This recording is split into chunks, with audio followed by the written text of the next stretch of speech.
What's up, y'all? Sparty here. Now, for this video, what I want to do, and apologies, it is quite hot, so you're going to hear me breathing quite a bit. But for this video, I want to talk the warnings that I would give in terms of getting an older phone, a far older phone, especially one that can't get its battery easily removed over something like a newer phone or whatever. So let's get into it. So, especially in terms of the HTC 10, the problems that I do indeed see with this phone is it does get quite hot due to the Snapdragon 820 that's in this phone. Not that the 820 was a hot chipset, but obviously it's an aged chipset, so it's doing the most simple tasks that the chip used to be able to do with no problem back in the day. Obviously, with things being more and more intense, like even YouTube taking up more and more storage upon a phone these days, is going to do things like bog the phone down. Bog. There's my Minnesotan coming out, I guess. Bog the phone down. So, in terms of this, why I would say be careful with the HTC 10 is because, one, make sure that you get a new battery into this phone. For one, make sure that there are shops around you that will indeed service this phone and put a new battery in there. I got this phone for $50. Say it costs another 50 or even 60 to 70. I still would say that's a good enough deal, and it's more than well worth it to get a new battery in this phone because let's face it, this phone came out in the V20 era, so it's a 4-year-old phone. Almost 5-year-old phone now, so it's going to have problems in terms of a lot of performance issues, right? So yeah, that's one thing. Another thing, obviously with that comes a little bit more lag, stutters, due to the fact that there wasn't many phones out that had any sort of thermal cooling at the time. I don't really think there were any. I think after the Note 7, that's when they decided to do it. So that's when more manufacturers decided to do it. So due to that, even though aluminum is far better for heat dissipation, it is indeed something that I feel you do need to keep in mind that this phone does get insanely hot. And that's something that, especially if you're in a hot area, like say Texas or California or something like that, it will indeed be something that I would say be careful of. While yes, this phone is small and it would be nice to have a small phone like this solely as an MP3 player, let me talk about the certain issues that I have seen when it comes to this. There have been random shutoffs. I will say that. Like the phone has been at like 50% sometimes and will just randomly decide to shut off and then say it's at 1%. Or the moment I plug it in, it says, oh, it's back at 50%. I have had issues like that. Like I said, that just has to do with the battery. I would say maintenance that due to the fact that I'm not going to be using this phone as a dedicated phone. It was just a test, and I more just wanted the hardware over anything else. It is not that big of a deal for me personally, but this is why when I made the V20 to V60 video, basically saying it's time for V20 users to move on, this is one of the issues that I have come across, is that older phones will indeed just not do as well with certain things. And they'll just, over time, just degrade in terms of performance quality, even if you put a brand new battery in there.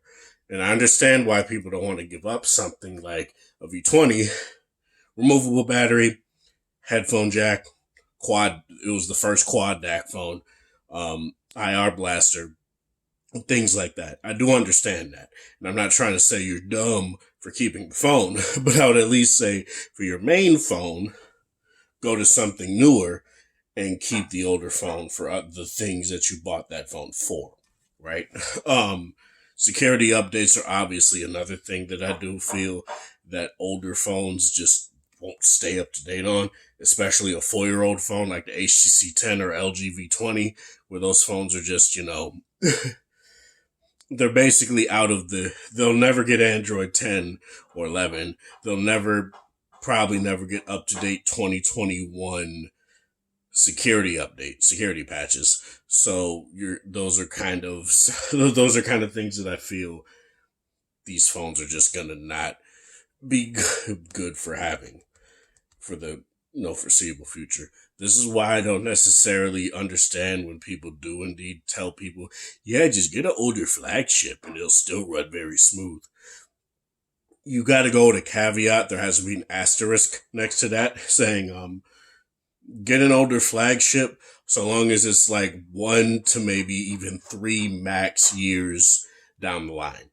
Because you go 4 to 5, you're going to be running into some issues that I feel are going to be very unique. Like, say you get an older V20, right? I personally never had issues with the phone boot looping, right? But other people have. You're going to have to take into account those facts. And with the HTC 10, those are definitely some issues that I do indeed see. Now, it is nice to have a smaller phone for things like music listening and things like that, right? This phone is very powerful when it comes to music with its headphone jack. I'm not trying to say that it isn't. I'm not trying to say it's obsolete in terms of that. But if you want that, but you want easier hot swappable battery kind of more hot swappable battery kind of deal, I'll probably advise you to just go to V20. Because one, the V20 has that removable back, especially if you want to use higher impedance cans, like say an Sennheiser HD6XX or 650, 300 ohm cans, or even higher impedance IEMs. The V20 will just serve you better because it can drive those. It just drives them better than what the HTC 10 can do. But in terms of all of that, I do feel like I just wanted to bring this stuff up because it is very easy for a lot of people to reminisce and have the warm feelings in their stomach about an older phone like the HTC 10. And I'm not going to lie, when I first got this phone, I had those feelings. I was like, I finally got a phone that I wanted to get, right? I wanted to get this phone ever since it came out, never got the opportunity to get it. And now that I have it, it does have its problems. It does have its weaknesses. Like, another thing, the camera is a little bit shoddy. So sometimes when I go into the camera, as you guys can see, it's totally fine here. I do feel like the overall photos is totally fine. But the moment I start recording a video, there are times when it starts glitching out. I want to see if I could even get it to do it. Probably not. Most times when I try to do stuff, let's see if I can do it. Nah, I just ain't gonna do it. It's fine. But I think I still have that video on the phone. Let me check. But overall, I do feel like you're gonna just have to know these things and keep them in mind when you're looking at there it is. So as you guys can see right there, there's a line right there. A little bit of a glitch right there. Look at that. That came directly from the phone. So those are definitely some things that I would indeed say and advise you guys to look out for. Overall, I do feel the camera is still really good on this phone. I feel like HTC did a good job at keeping. I don't necessarily feel this 12 ultra pixel or just. It's basically the 12 megapixel sensors that you get on newer phones today. I don't necessarily feel it's outdated. I think it does a very good job at holding up. It's just more the camera processing of today's processors today are just better. So it it just won't hold a candle in terms of that. But in terms of what the overall hardware can do, I feel like HTC did a very good job at making sure this camera is just good. And overall, that's all I really want to say. Overall, just know what you're getting into when you're getting older phones. This is Sparta. Thank you guys for watching. Thanks for support. Hope you guys have a wonderful Wednesday, whatever time of day it is in your area. Have a good one.